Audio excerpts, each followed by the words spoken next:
Hey everybody, so it's another sort of like another update. So the previous video I posted to prior to this one, I mentioned about some updates with the haunt, with the castle being worked on.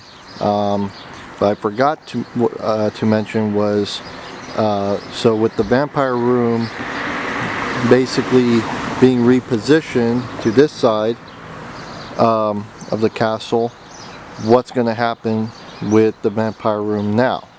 So let's so before I go into that space, I want to show you where we're at. So before last year, when you went inside the castle, you have exited out where those drapes are, or where those streamers are. Well, this year you're not even gonna be in that space. I haven't made the 100% decision yet if I want to put a prop in that space, or if I'm just going to block it in such a way that I could get into this space but not have guests go into that space. Still trying to still have to figure that out. That will be more the decision on that will be narrowed down once I have the whole foundation set up in the lab space, which is going to be in here. So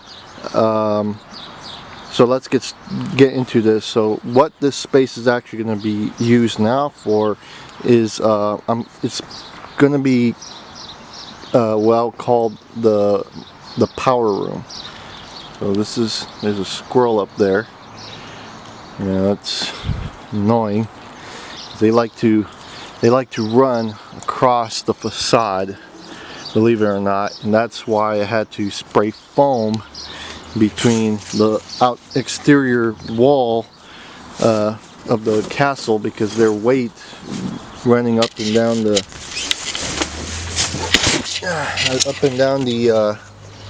front side of the castle is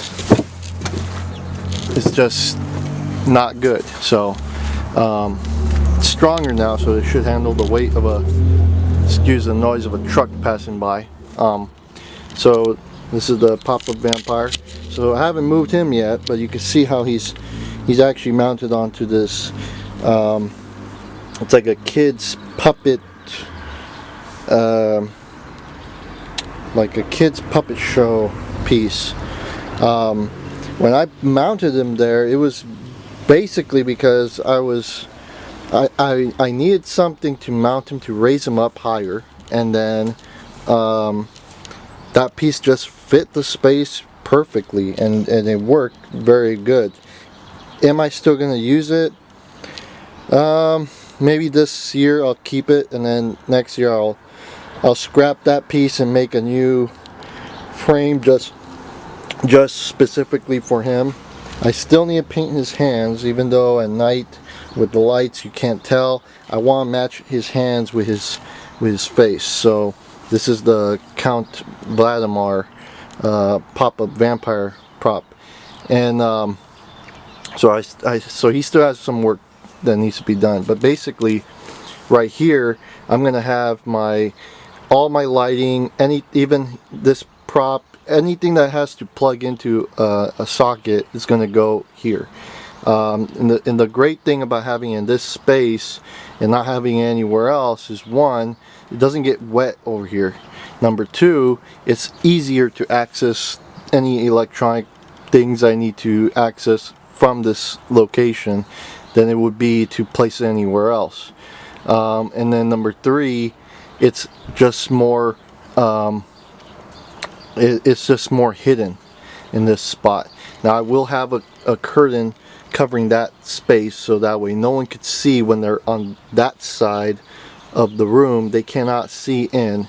And then I might put another curtain over here draping this way, so then if I'm in this space, no one will see me, or no one will see the panel I'll have here with everything plugged into it.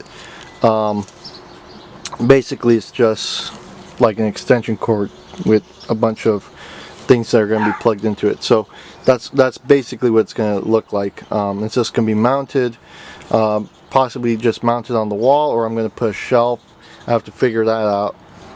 But the space is going to be dedicated just for servicing power to everything within the castle, and that includes the Frankenstein science lab out there. So so that's what's going on over here. I still haven't painted those columns. I still have to carve foam for those columns. I'm actually busy with Haunt Comp. So if you don't know what that is, it's basically a competition for people who want to get their feet wet with the professional industry standards and make a haunted house in a competition with with other people who are making a haunted house. And I think the limit of people for that competition is like 5, a group of 5. So right now it's just me and my sister are the ones involved in doing that.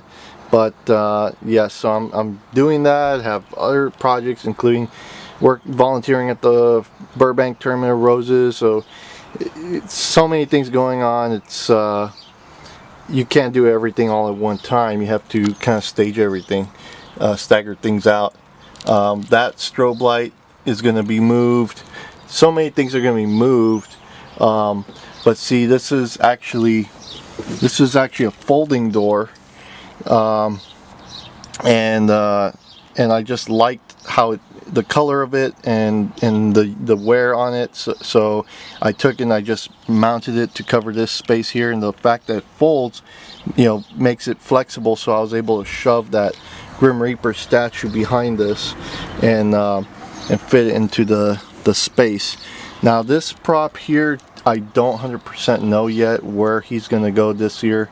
The bat is going to go somewhere else, into the maybe the vampire room or the room just before that one.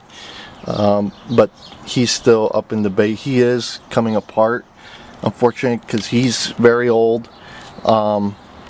So I don't know exactly yet where he's going to go. But I'll see what happens. Now these streamers are actually going to go in that other room that is actually behind this wall. So so that's what's going on with that.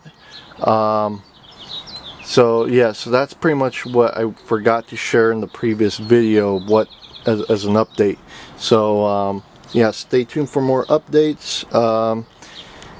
I don't know, I'm not going to say, oh, I'm going to have a video every week, because like I said, my schedule is very busy. So just stay tuned for another update or another video, and see you in the next one.